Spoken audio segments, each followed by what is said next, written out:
तेजस्विनावधीतमस्तु मा विद्विषावहै। ॐ शान्ति शान्ति शान्तिः। सदा समस्तजनकल्याणे निरतं करुणामयं नमामि चिन्मयं देवं सद्गुरुं ब्रह्मविद्वरम्। ॐ पार्थाय प्रतिबोधितां भगवता नारायणेन स्वयं व्यासेन ग्रथितां पुराणमुनिना मध्ये महाभारतम् अद्वैतामृतवर्षिणीं भगवतीम् अष्टादशाध्यायिनीम् अम्ब त्वामनुसन्ततामि भगवद्गीते भवद्वेषिणी। यं ब्रह्मा वरुणेन्द्ररुद्रमरुतः स्तुन्वन्ति दिव्यैस्तवैः वेदैः साङ्गपदक्रमोपनिषदैः गायन्ति यं सामगाः। ध्यानावस्थिततद्गतेन मनसा पश्यन्ति यं योगिनो यस्यान्तं न विदुःसुरासुरगणाः। देवाय तस्मै नमः, देवाय तस्मै नमः। Verse number 7 onwards.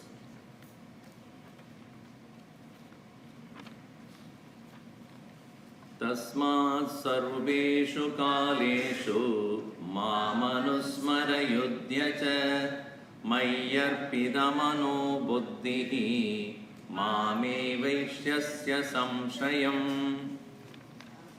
अभ्यासयोगयुक्तेन चेतसा नान्यगामिना परमं पुरुषं दिव्यं याति पार्थानुचिन्तयन्। कविं पुराणम् अनुशासितारम् अनोरणीयां समनुस्मरेद्यः सर्वस्य धातारमचिन्त्य रूपम् आदित्यवर्णं तमसः परस्तात्. While thus talking about what should be the last thought to be thoughted before leaving the physical body, is suggested to us. For we may not be ready or even willing to hear anything when we are in the last part of our life, because that time we are not interested to listen to any philosophy, or we are anyway available in our mind to think of anything which we never thought of before. How is that possible for us to remember something we never thought of before? And that too in an emergency situation. That's why everywhere they write 911, 911, 911. Because in emergency you should not forget. Is it 119 or? You have to know 911. So everywhere there is written, Tasma Sarveshu Kaleshu Mahamanusmara.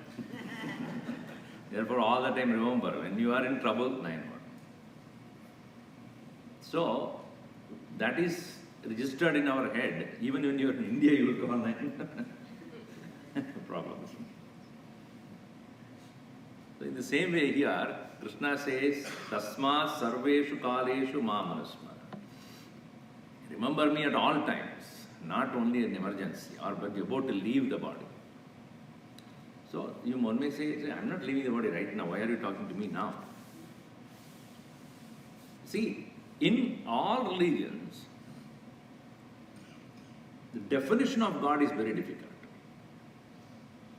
You cannot define, as Swami Vivekananda said, if you try to define God, you are defiling Him. It is not possible to define the indefinable, undefinable. That being beyond the scope of time. Like space cannot be defined. You can define something which you don't know only with respect to what you know. If I have to tell you about Mr. X, whom you have never met, you know so-and-so? Yes. Your brother-in-law? Yes. He is your brother-in-law's mother-in-law's daughter-in-law's son. Oh, how many laws are there? I lost. My brother-in-law's mother-in-law's daughter-in-law's son. Oh, who is that? Who is my mother-in-law's daughter-in-law? Huh? My mother-in-law's daughter is my wife, not daughter-in-law. It's called my sister-in-law, right? No, co-sis. I don't know what you call it as co-sis. Like if two people are married to the same family. So let's say I'm married. I'm married to to the one person whose mother, whose my mother-in-law and the another person mother-in-law is the same. Then who's the other person for me? It's called Cobra. Co-brother. Here it has become co-sis. Anyway, it doesn't matter. So if I have to tell about somebody, I have to somehow relate it to you. Otherwise, you don't know that person is in a faceless, nameless. In the same way, it is at least in this case we have some kind of relationship we can build. Our Gurudev used to beautifully put it as, in any mathematical situation or calculation also, if you want to say point A is at this point, point B is here. In a graph, point of A is this, the value of A is this, value of B is this. Yes. Define C. Is it possible by giving me the value of A and B to define C? What is the relationship of C with the A and B? And then you say, oh, I forgot about that. C is from A 30 degrees and B it is 20 degrees. Somewhere we will meet then. So that means that I can know a thing with respect to what is already known. So to define here, at least the God that can be defined as one who created the universe and then one who sustains it, etc. But when it comes to defining the self, even though it is our own self, not somebody else's, our own higher nature, when we want to define, it has to be defined in terms of the known. I know what is the body, I know it. I know I have a mind, never mind. I have something called intellect, which is I think. So that's why the explanation: body perceives the object, mind feels the emotions, intellect thinks the thinker. This is known. This is what I have been experiencing all the time. Then next one is I need to know why they are functioning the way they are functioning. Why is it so different from each other? There must be something unique in me that is making me behave differently than others. The way I perceive, the way I feel, the way I think is so different, though the objects are the same. Objects are the same, emotions are the same, the thoughts are the same, but the way I think, the way I feel, the way I perceive are so different. Why? That is also unknown to us at this moment. So with respect to this, then explain why your body perceives in this way. Because of the past impressions. The vasanas. Oh, yes. Why you like a particular way of making coffee? Why not the other way around? Because I have been used to that way. And so my mother made. And that is what is called mother tongue. She prepared the tongue that way. What to do? And any other way, I don't like it. When it comes closer, I love it this way. So there are predefined, preconceived notions and impressions that are there, memories. Based upon that alone, my function in this world is the way I perceive, feel and think. Alright, but then, is this the defining authority here? No, there is something called life. There is something which is untouched by any one of this, which is not part of this yet, because of which alone everything happens. Even though that I do not know what it is, but I know it is. It's like you have never seen the current, but you know it is. The power is. It is not the light, it is not the movement of the fan or a motor, but I know it is, because of whose presence it's happening. In the same way, whether you call it as a soul or self, it is that which enlivens all of this, makes all possibilities. And the second is, it is not only is, but it is same in all. This is hard to understand or to accept even intellectually. But the entire Vedantic focus is to show not only there is this presence, but also it is same in all, unchanged, not bound by time or space. And that can be known only with respect to the unknown. But it can be known only with respect to the already known.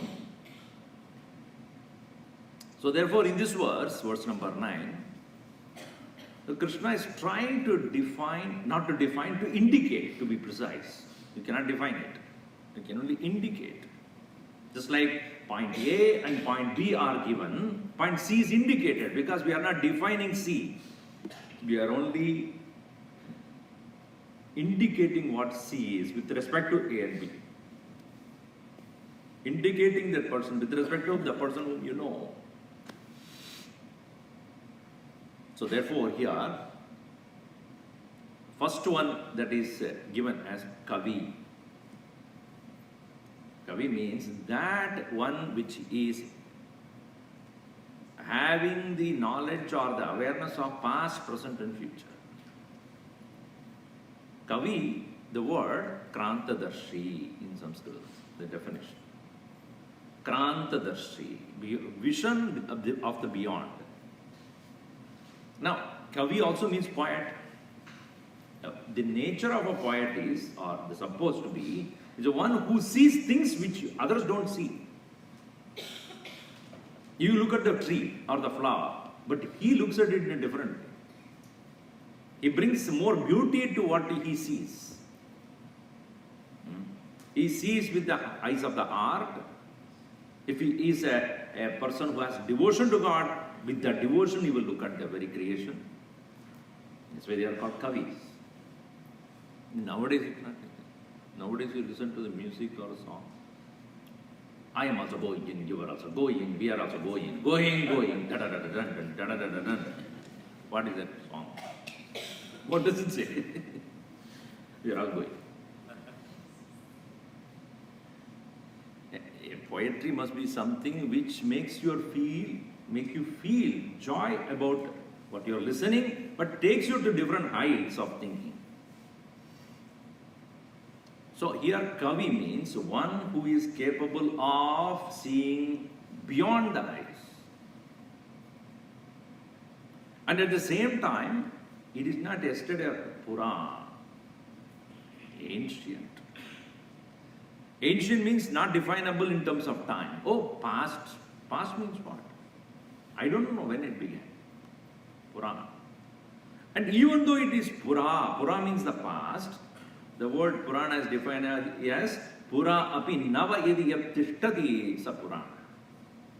Even though old, far beyond the calculation of time, but always fresh. Always new.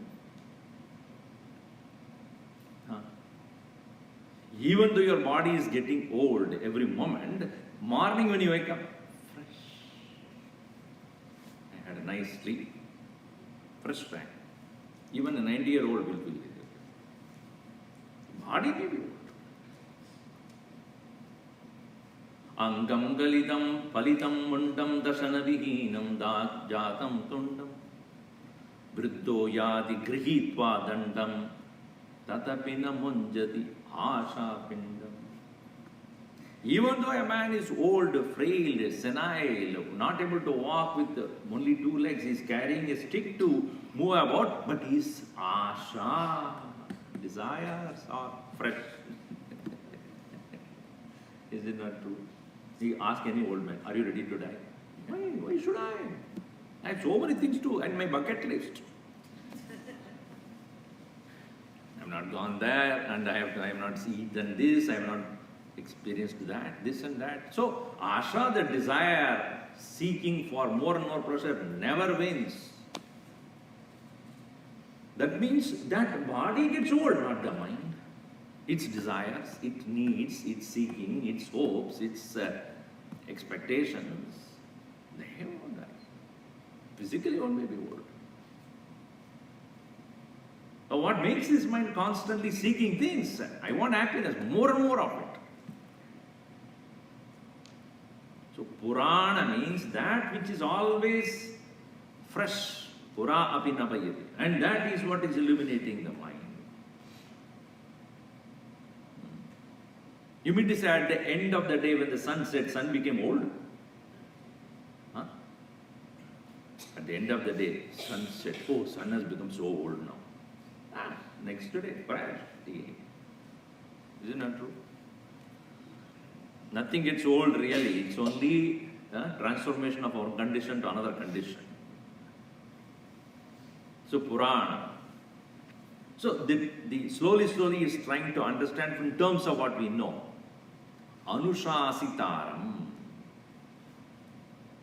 Anushasanam means to command, to supervise, to determine, to rule. Anushasitru. Shasana means rule. And from there only Shastra word came. The book of rules. Shastra, if you want to define that way. Shasitru, the one who makes that rule possible. So Anushasitru, Anushasitaram. So one who is not really the ruler, like a tyrant sitting up there and do this, I will punish you. Not like that. A set rules are there and making sure that the human existence or the whole creation is in a particular order. And disorderly, chaotic condition is not healthy for anybody anyway. If the sun were to decide on its own whenever it wants to come, or the earth decides whenever it wants to rotate and not to rotate, season decides when, nowadays that's what is happening. Season decides whether to be there or not to be there. Winter, in the 25th of December, 100 degrees. How do you feel? No, the seasons are meant to be in a particular cycle. So even though we take it for granted, is it not true that it is some order or the other is going on? Day and night, seasons change. And the child has to grow every year, growing older only, not growing younger. One is 50 now. Next year, what is your 49 now? It's not right. Then it will be 51. So there is an orderly fashion it moves. That one which makes the order possible. Anushasitra Kavim Puranam Anushasitaram. And even though it is of this kind, where is it, in what form it is? Even though we go to a temple or a church or the mosque or any other place of worship and have a particular form to worship, but is it that alone? You cannot say that only this and not anything else. So the definition, not definition, the indication here is the one which we are trying to understand is the smaller than the smallest possible. The energy that is potency, that is there even in the atom particle. Anoho aniyam sam. That is, the science has proved it, that even the smallest particle is highest energy. Who put it there? And how is it possible? Anohu aniyam sam. Smaller than the smallest, subtle than the subtlemost. And the Upanishad, as last time I quoted, Anoraniyan Mahato Mahiyan Atmasya Janto Nihito Guhayam. And where is that? That is smaller than. So if you look at the smallest small bacteria under the microscope moving about, doing its work, and the huge gigantic African elephant moving about. Oh, that's a big soul. This is the smallest soul. The soul is not defined by the form of the body.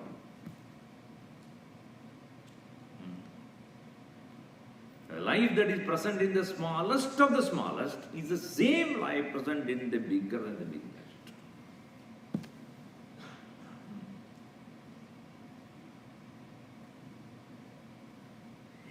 A child is born a few months back or few days back. What is the size of the child? Maybe in this one. Little. And weight? 20 kgs. But that the very child, when it grows to become a useless teenager, the life has not changed. The life that is pulsating, the body has grown. Arrogance has grown more. Everything else has grown, but the life, that doesn't grow. That is the same. Is smaller than the smallest, has got the same presence. If you have the huge light also, the power that passes through is the same. The wire that connects is the same. It's huge. The fan also you connect with the same thing, and then you have the power slot there, power socket. Power that comes out, how much it can draw is different. In the same way, the life within each one of us is so subtle, anoraniyam. And at the same time, for every one of us who are living in today's life or in many thousands of years back, the common observation is, if I do A, the result will be B. And that definition of karma and karma phala. Action will have a result of action. And that very form, the very law of cause, the law of action is also the blessings of that one presence only. Sarvasya dhataram, the support of all. Dhatru. The one who is the support of everything. Sarvasya dhataram. And finally he says, achintya roop. You cannot think about it. Achintya. Cannot think about that at all. Yet you can remember. Yaha anusmaret. Whoever he be, such a person who remembers it accordingly, And then coming to our, okay, even though I said that it is impossible to think about, I can show you how can you remember. Aditya Varnam, like that of the splendor of the sun. Brilliant. So that is in most of this religion, whenever we talk about the Lord, we talk about lighthouse. Isn't it? Any religion you go there, you light the lamp, light the candle. The lighting up shows the presence of the divine, splendorous, illuminating presence. Sarvasya Dhataram Achintya Rupam Aditya Varnam. And the interesting thing is, Tamasa Parastha. So this is where it suddenly, the next word will define it differently. Now you see, if there is a light in a room, a dark room, you put a light, you see the light. Right? Right or not? But when you open the door, when there is no light, what do you see? Darkness. Now tell me, to see the light, eyes are necessary. To see the darkness, what is necessary? The same eyes only. Correct? To see the light also you can use the eyes. To see the darkness also you can use the eyes. Does the eye need a light to know itself? You have eyes or not? Yes. Do you need a light to know that? Yes or no? To see anything else you need a light, external light. To see, to know that you have eyes, do you need a light? Tell me. Oh, there is no light. I don't know whether I have eyes. How are you seeing the darkness? With the light of the eyes. So, to know that I have eyes, I don't need any light. Even a blind person knows he is it not? Even if he doesn't have eyes. Oh, you don't have eyes? No. So you don't know yourself. What do you mean? I know. I am. So, that I am does not require even the eyes. Even the darkest, if you are blindfolded also, and you can't see a thing, or you are blind, or blindfolded, are you there? Yes. How do you know? Which light do you know? So that light through which you know your own being is beyond darkness. That is the self. Self-awareness. That awareness does not require the light to know. And that light is far beyond darkness. That's a tamasa parastha. Aditya Varnam tamasa parastha. Even though it is of the nature of splendor like that of the sun, but it is beyond darkness. Meaning, it even knows the darkness. If I were to ask you, write down what all you know. You write. Write down what all you don't know. Which will be the biggest list? What languages you know, you write, and what language you don't know, you write. Which will be the longer list? So you call yourself a knowledgeable person? I know. Oh, what you know is nothing compared to what you don't know. But what you don't know also you know, right? Who knows what you don't know?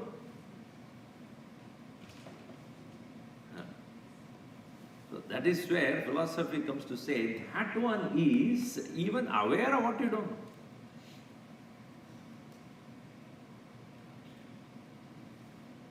So, jnana, what's that? That's right.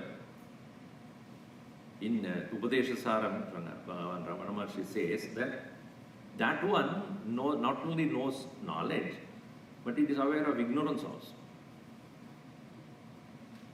It is both aware of, just like the eyes can eyes can see light as well as darkness. In the same way, that one knows both knowledge and ignorance. Jnanavarjita ajnanahina chit. Jnanavarjita ajnanahina chit. Even that knowledge as well as ignorance that one knows. Jnanamasti kim jnatumantaram. Is there anything further to know once you know this? That even what I do not know, I know. That one who knows or aware of, even the ignorance is untouched by knowledge or ignorance. In the same way, here, that one which is both of the nature of splendor of the light as well as aware of the darkness, that is the nature of the reality. Kavim, the vision of beyond time. Puranam, ancient. Anushasitaram, the commander. And Anuraniyan, subtler than the subtlemost. Sarvasya dhataram, support of all. Achintya rupam, unthinkable. Aditya varnam, the nature of splendor of the sun. Tamasa parasta, beyond darkness. Yaha anusmared, he who remembers. Such a person, what happens then, it's continued in the next verse here. Yaha, he who remembers. He who remembers means one who contemplates on this. Prayana kale manasachalena bhaktya yukto yoga balena chaiva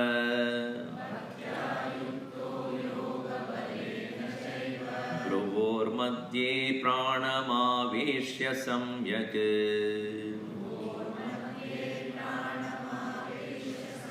Satam param purusham upaiti divyam Prayana kale manasa chalena Bhaktya yukto balena chaiva Dhruvor madhye pranamaveshya samyak Satam param purusham upaiti divyam. See, we are not bored at all. What we have done in this life, we have done hundreds of previous lives also. Same thing. And still we are not bored. That's why we are not interested. Okay, this is not for us.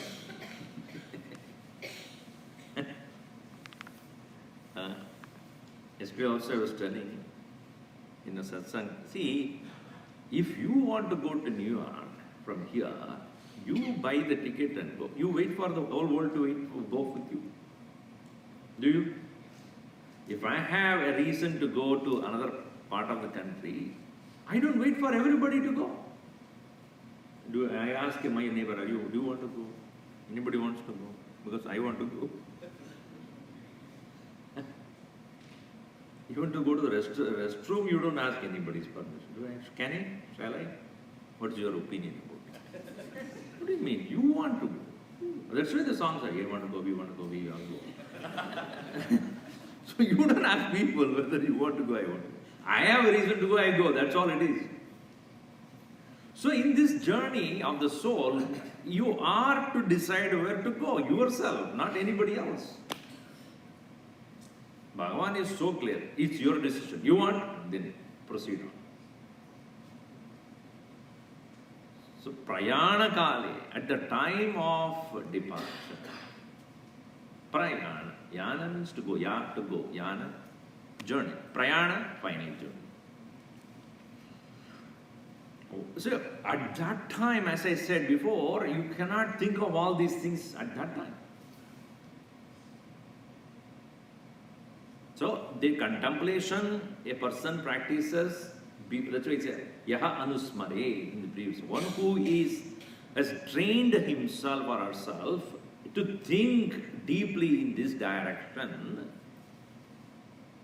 naturally, when at the time of emergency, when it comes, the mind can easily glide into that because it's prepared that way. as it is in the case of military also. They don't practice how to shoot when the enemy is already in the border.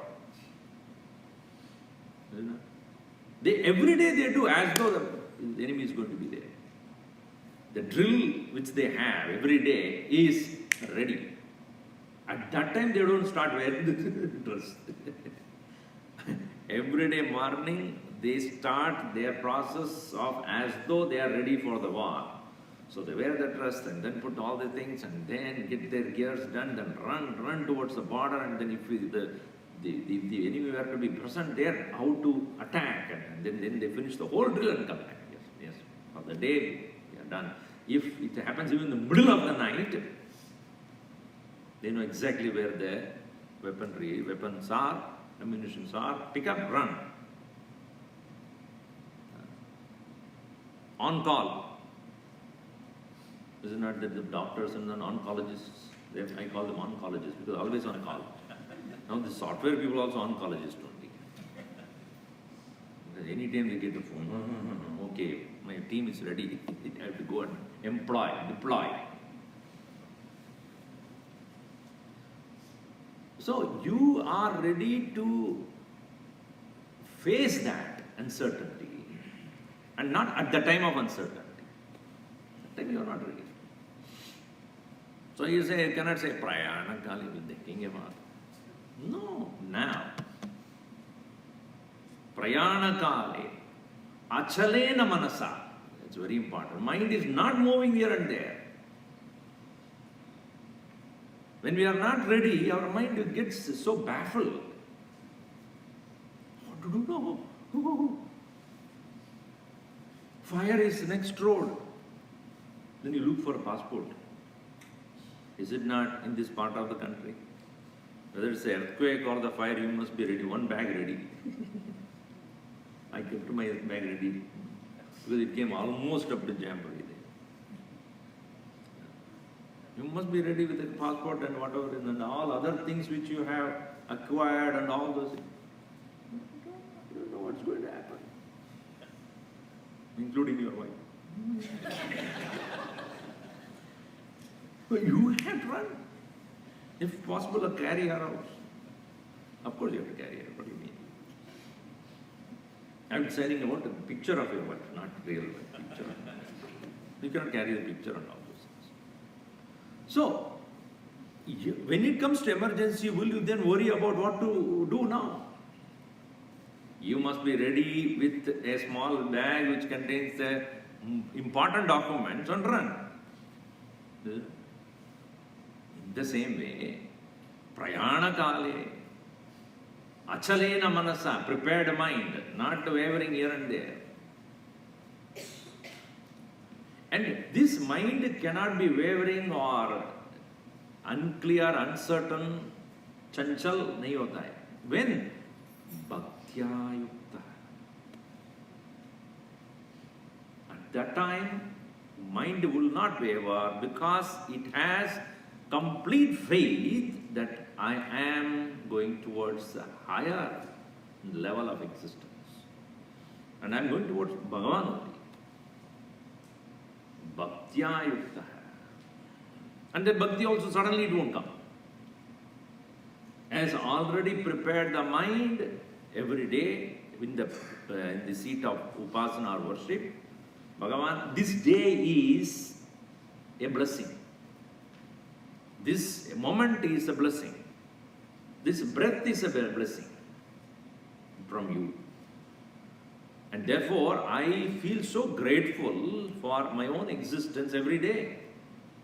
And it's because of you and your presence, your grace. So, when the mind is thus trained in that way, having the grateful attitude, that's called gratitude. And that such a mind at the time of emergency, when the body is being left behind and the prana is about to leave, I'm not regretful about leaving. Because I'm going to the higher level of awareness. Is it not that true that when you left your hometown country or hometown to come to other part of the world, though you are leaving behind so many other comforts and relatives and memories, but always I'm going to a better pay, better standard of living. Just like your 12th grader is eagerly waiting. When do I leave? Because he is enough with these people. I have to go. I'm not suggesting that they should think like that. But they are eager, no, because they are going to explore the world. With only my friends only, all the time pizza party. Wow, I'm going to have that day and night. Only after reaching there they realize that's not what they think. What they think is not what's happening there. However, so here it is that understanding that I am not going somewhere else, uncertain place. I know it is Bhagavan's about. Bhaktya yukta, filled with devotion. And this is a practice. Yoga balena, the strength derived out of daily abhyasa, practice. Yoga here specifically means discipline. The practice that has bring about discipline, and discipline bringing the strength. Let us say that you want to run for the marathon. You think that one day you get up and start running? You may run. You may not reach anywhere. Of next street you will be collapsed. If you have to live even a half marathon, a marathon you have to run, you have to train for at least 6 months, 7 months. What is that? Strength. Discipline of strength. A strength derived out of discipline. Yoga bala. So, at the time of departure from this physical body, prayana kale, manasa achalena, with the mind unwavering, bhaktya yukta. See how many points he puts it there. First one is mind unwavering. And that we have seen in the 6th chapter, the practice that is given there was, whenever you notice the mind is not focused on what you want to focus, bring it back again and again. That's what is called achala manas, which is not wavering. Yata yado nischarati, whenever the mind moves away. Manas chanchalam astiram, that mind which is wavering and unsteady. Tatastato niyamya, immediately curbing that. Atmanneva vasham nayet, bring it back to yourself. Whether it's a practice of japa or your own contemplation. Whenever the mind moving away, bring it back. Moving away, bring it back. It is like when you get into the internet, you ask for one thing, it goes to something. Another one, it goes to something. Thank God they have a backtrack, come back. Where did you start? Otherwise it will go there and then networking and then not working also. I got lost in the net. It's called Indrajala. Internet. Jala is net. Indra means inter. Indrajalam. Internet. I got caught up in the net. I don't know where I am right now.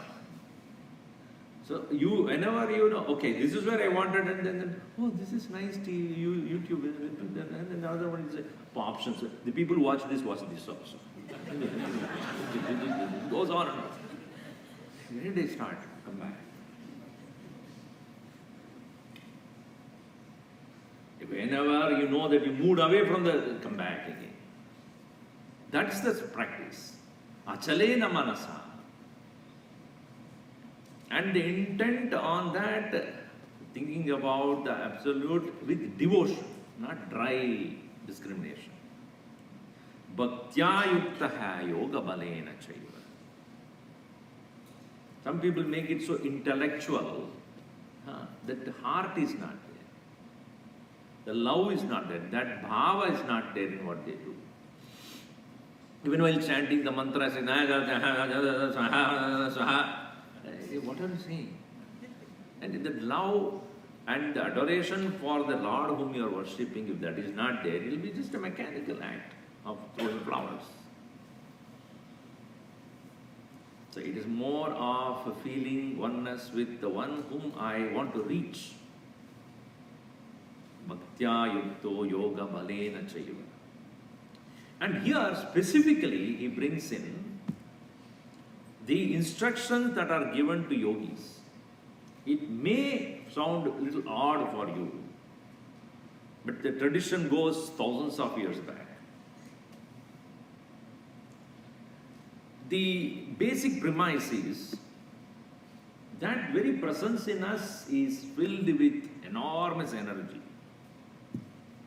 And you may even wonder, what is this energy we are talking about? Is it that like light energy or any other energy? If you look at a child, an active child, it runs from place to place, one to another. Yesterday one family came, and the young boy was there, 3-year-old. You will not sit in one place. Run from here and then, because his house probably is pretty small. Not small means it's not too many places to run, but when he saw a huge place, you try. Why are you exhausted? And that fellow who eats 10% of what you eat. Not like you gluttonously eating all the time. And still not energized. This is energy, dung, dung, dung, dung, energy. The brand of my battery, right? 24-hour energy. So, is it not that fellow, this little fellow, how much he eats? Does he eat like you? 4 pizzas? He eats much, much less than you. But the energy level that fellow has, you cannot believe how much energy he has. Going from there, they jump here and there. You cannot stop him. You try. Why is that it is not there in us, but it is there in the child, which is little body, a little eating? Why is that? Mind is free. It doesn't care. Who cares about who is telling me what to do? There's no inhibition. The mind is completely free and not preoccupied, agitated, worried or disturbed, disappointed, no sorrow, no unnecessarily hanging somewhere.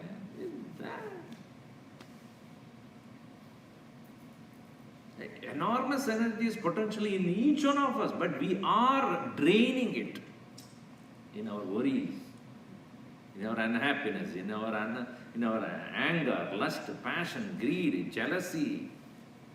In all those things, every time when you have a negativity, it is draining.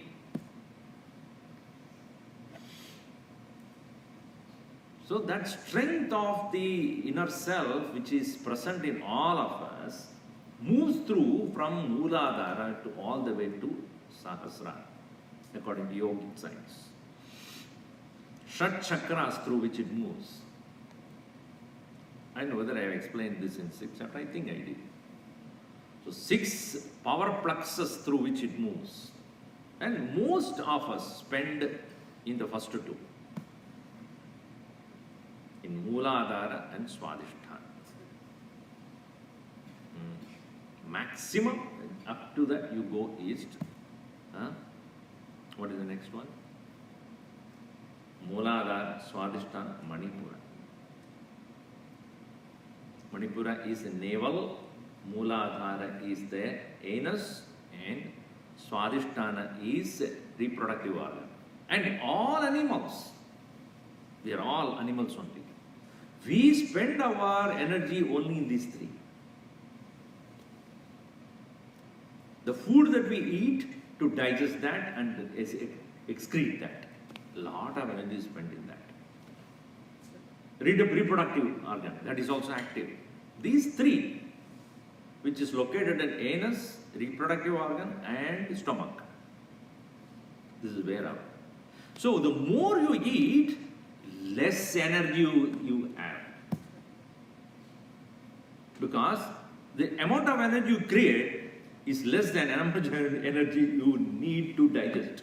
That's why when you eat, I'm tired. Why are you tired? You just ate. I need more energy to digest.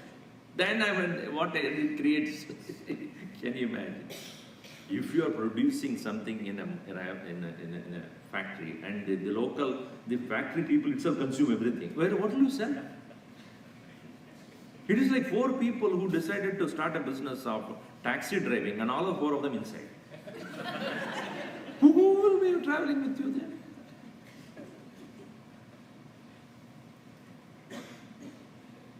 Four drivers in a car. And who will be the passenger? What stupidity. The amount of energy you create is less than how much energy you require to digest the food. So, Mooladhara, Swadhisthana and Manipura, there itself we end. And if at all you go further, it is Anahata, that is in the heart. Middle of that. Then, the next one is in the neck, which is known as, yes? Anybody? Nobody else, right? Yoga, then I can say anything you want.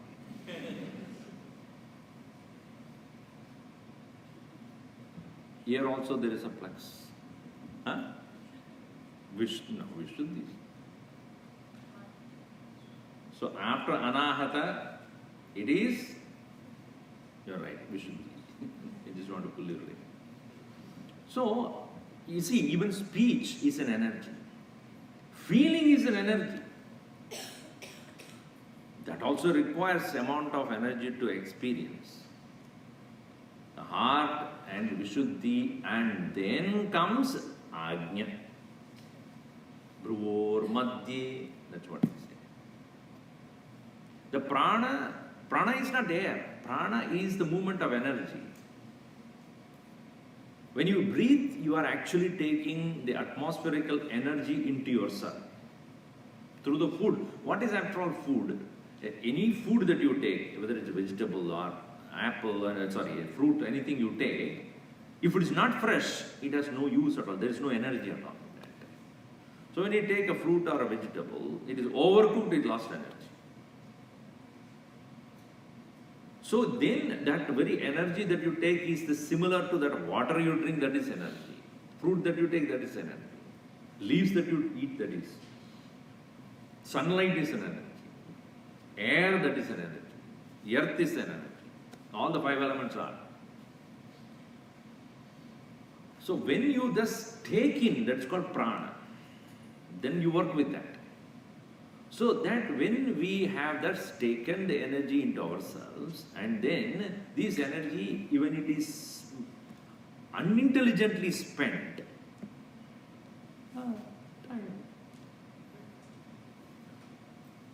that is the reason when you travel from here to India, for example, why do you feel so exhausted?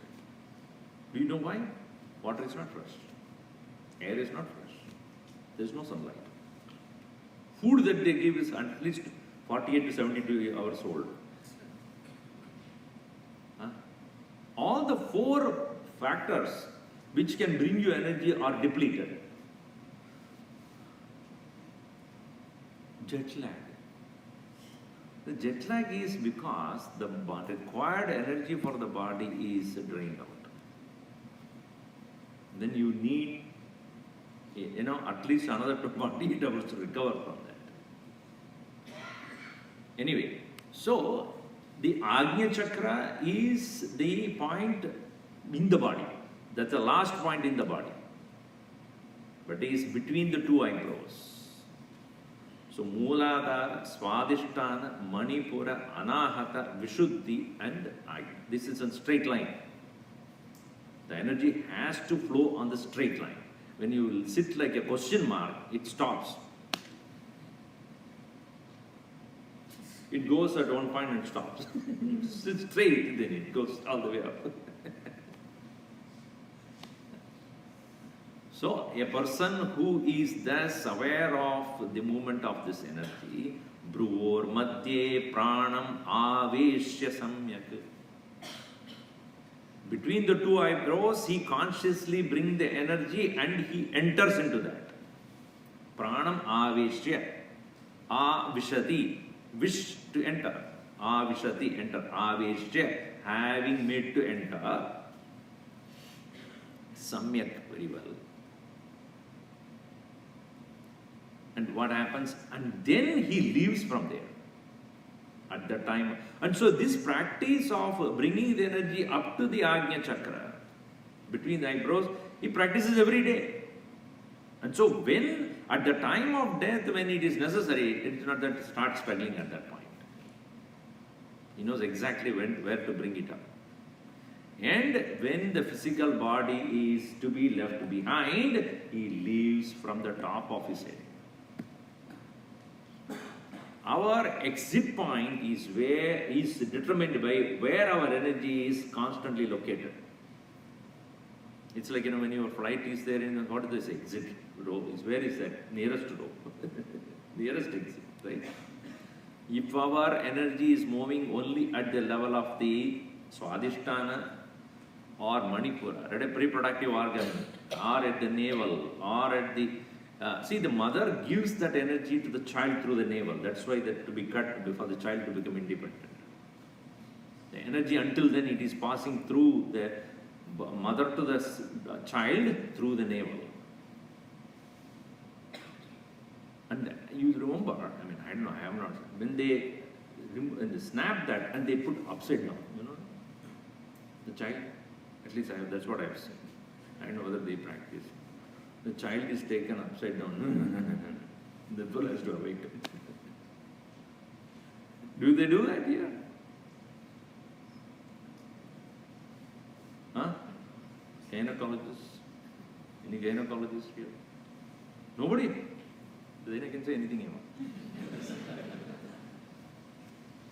So that movement of energy, that is wherever you are focused during your life, that is where your exit point also. So if your energy is moved up all the way up to Agnya Chakra, then your exit is through the crown of the head. It's interesting, I don't want to go further on that, but the science of Hinduism is very, very systematic. You see, at the time when a person has already departed, or when somebody declares dead, what they do is they close the eyes. All the apertures they close first. All the possible exit point they close. Eyes, nose, ears, mouth, anus and reproductive organ. Close.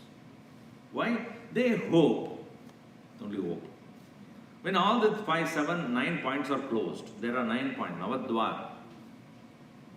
2 eyes, 2 ears, 2 nostrils, mouth.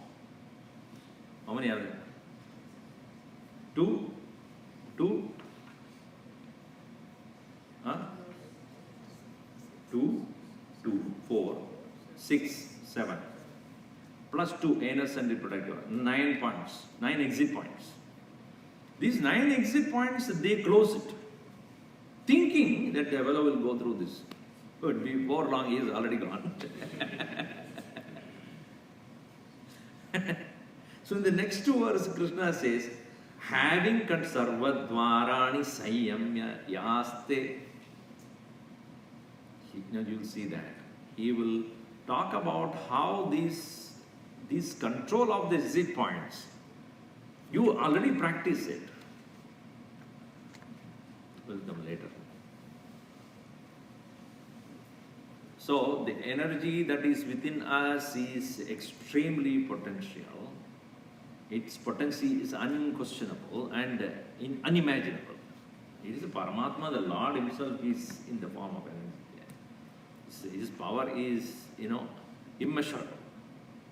But because of our usage of the physical body as well as the way we treat that energy within ourselves, we only lose it more than gain it. And at the end of the day, we have not done anything. sitting and wasting your time.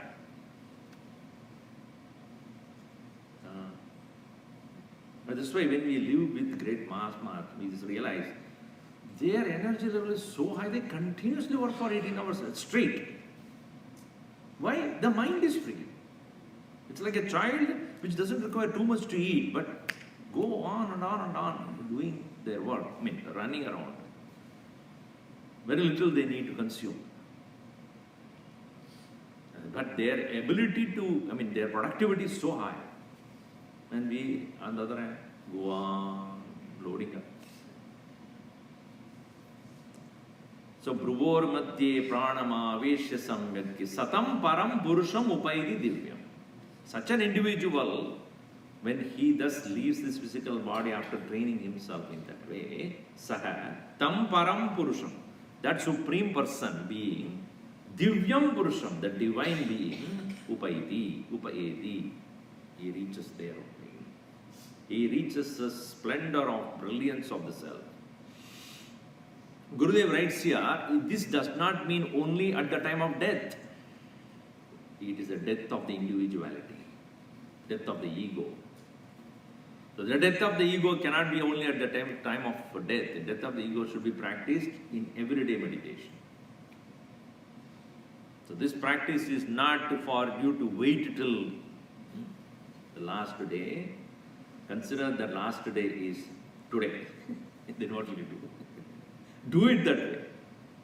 Think today is the last day. Then, how much detached your mind should be, how much aware you should be about doing this, and don't wait for the last day to happen. Om Sarve Bhavantu Sukhinah, Sarve Santu Niramayah, Sarve Bhadrani Pashyantu, Ma Kaschid Dukkhavat Bhavet. Om Shanti Shanti Shanti. Hari Om Shri Gurubhyo